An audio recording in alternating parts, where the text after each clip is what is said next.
Well, I'm here with my friend Raj, and uh, Raj is an inspiration to me. But, mate, just probably just for people to get to know you a little bit, how long have you been in Tasmania and where did you come from? I've been here for almost 8 years now, directly from Delhi to Hobart. And Delhi is a little different to Hobart. What was it Oh, like? absolutely. What was it like arriving for the very first time from a different country to Hobart? Yeah, I mean, I wouldn't say that it's little different. I mean, Delhi would have a population of almost 3 million in a radius of 110 kilometers. So it was quite, I think, a bit shocking for us. And my wife, I think she almost cried first night that where we have come, there's hardly any people here. Now, it's been a big week around the world with all the Black Lives Matter and that kind of thing. And I think we're, as a world, realising the impact of racism. Uh, but have you been on the receiving end of racism in Australia?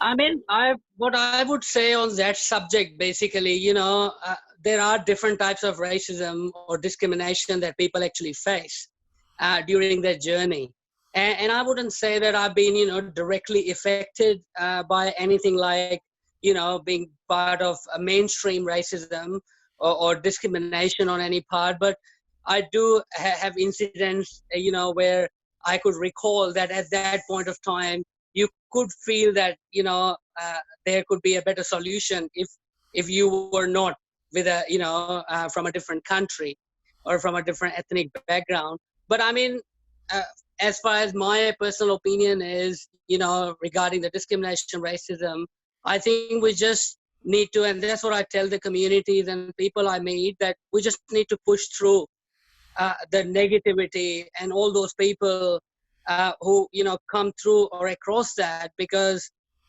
it can only be tackled if we start thinking on a personal level and try to contribute for the whole community as together. As, I mean, that's only my personal opinion. I would say that my wife had an incident where she was told by someone that you're better off changing your name to an English name to find a job. But I was strongly against that, and I said I don't think that's the general, view of Australian people or Australia. And it was quite shocking to hear that coming from someone who's so educated at a professor level and stuff like that. So that's been a common kind of small thing that I've personally seen during my tenure here in the last 8 years. Now, you've done more than thinking about it. You've actually begun work to try and help build bridges. How have you been going about that? I mean, the reason why I started all that, because there's one thing where people preach diversity, and you can speak big words and have philosophical arguments about diversity, but looking at Australian culture and coming from Indian background, we have, in India also we have multicultural, multi-ethnic, multi-linguistic people for centuries. Australia have the same thing for decades, I think. And I think the only way to move past all that and try to come with a solution is trying to bring multicultural communities, diverse community into the mainstream of society, and bringing them into mainstream society requires that they are able to participate equally as compared to someone who's been here for 50 years. And that's a pretty big challenge, because a lot of time people will talk diversity, but they don't act in a diverse manner. And that's the reason when we started the sports league or the newspaper, the idea is not to create another divisiveness, which is being created many times by someone who wants to take more votes or have political influence, and use the diversity as a tool to create more division. But my personal viewpoint is to just tackle that problem. I think all we need to do is push forward and talk more about that, how there could be a unity in diversity. How can we be plural and still remain different in our own cultures? And I think that has been a good experience. Many people have received it. I would say 90% people would agree on that. But I think just on a practical level, it's very difficult to practice diversity in your day-to-day life. And that's what Absolutely. I tell everyone I meet, that if you talk about diversity, what are you going to do as your act to make sure that there is a diversity and there is a unity, and you're just not seeing someone who is trying to divide the society. I've been accused by a few people to say you're trying to create division, but I always say that I'm not creating something to garner any political power or garner more influence, but the purpose is to showcase or show people that how beautiful it is when you are diverse in nature and still united. And that's what Mahatma Gandhi said one time. He said that the biggest challenge for this civilization is to be in unity in their diversity. And that's the challenge remains. And it could be only countered if we all act, on the principles and the things that we've been taught through our belief systems, one way or the other. Absolutely. Now, I probably should just point out the cricket league you're talking about, the sports league you're talking about, has teams from how many different countries? The cricket team. We had teams, people playing from 12, 13 different countries in the league. And I mean, not to say that we didn't have problems. Yes, it has been a challenging 4-year journey. Many times we had to sit down for meetings and trying to bring people together.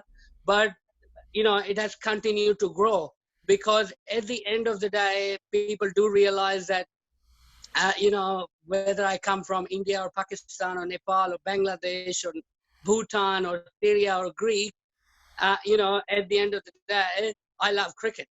And that's the focus. We are trying to focus and say, okay, all the other things happen. Yes, there is a fight. Yes, you don't like the management. Yes, there might be some times which is not up to the mark. But what remains as a focus is 1 point cricket. Yeah. And if you all love that, then you have to respect each other.